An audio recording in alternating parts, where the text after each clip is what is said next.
Paano mo malalaman kung vlogger ang isang tao?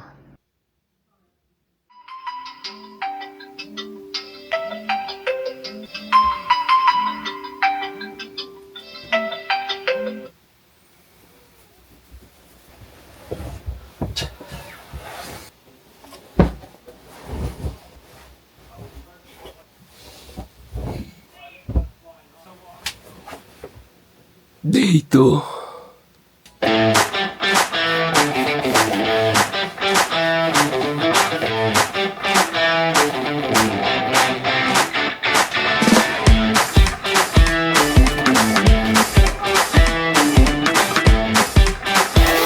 Day 2 of my daily vlogs.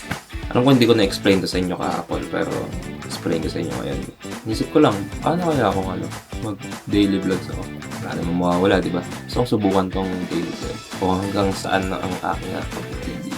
Kaso kita nyo naman sa quality ng gawa ko kahapon. Sa akin, napapangitan ako eh. Nakita ko kasi, ang layo kasi ng gaps ng upload ko. Noong summer, usually nag-workout ako sa company.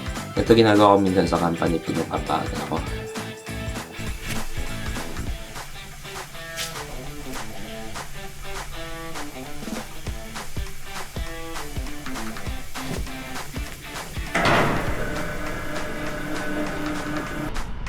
Yung sitaw, saka ko lang naalala sa airport na.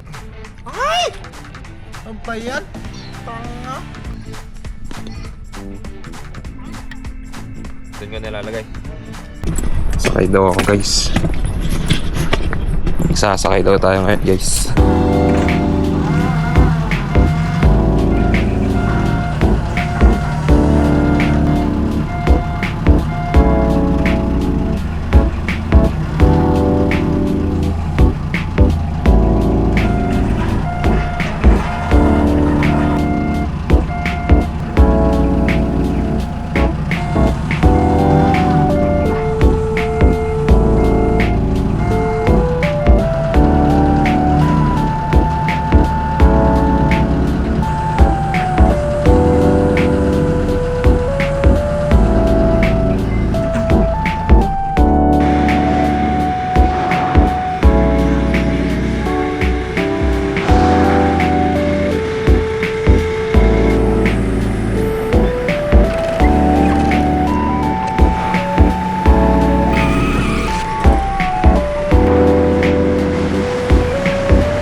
Kain na naman tayo.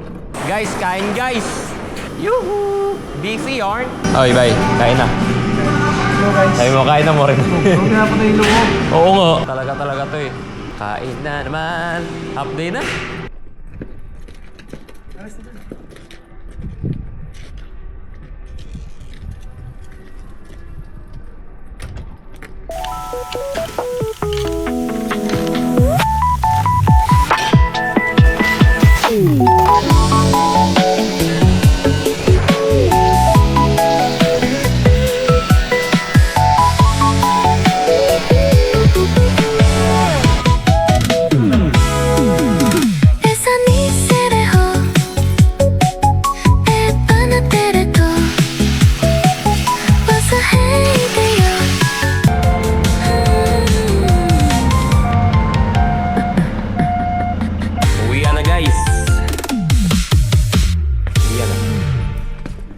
sa mga nagtatanong kasi kung ano, kung Korean food din ba kinakain nyo sa bahay.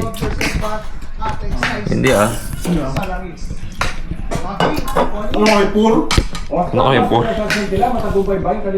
Pag mahirap lang yun. Naging Mga kontak. natin reaksyon mula sa mga commuters, Rafi. At may mga susunod pa ba pa ganito? Sinisika Hindi pa mo po siya, hindi ako kumikita lang, tapos namamasahe. Sa petisyon ng piston. Na pwede rin magdalagunan sa ilang lugar. Apektado niya ang South Rizal, kasama na ang Metro Manila. Visayas at Mindanao ayon So paano ba yan guys?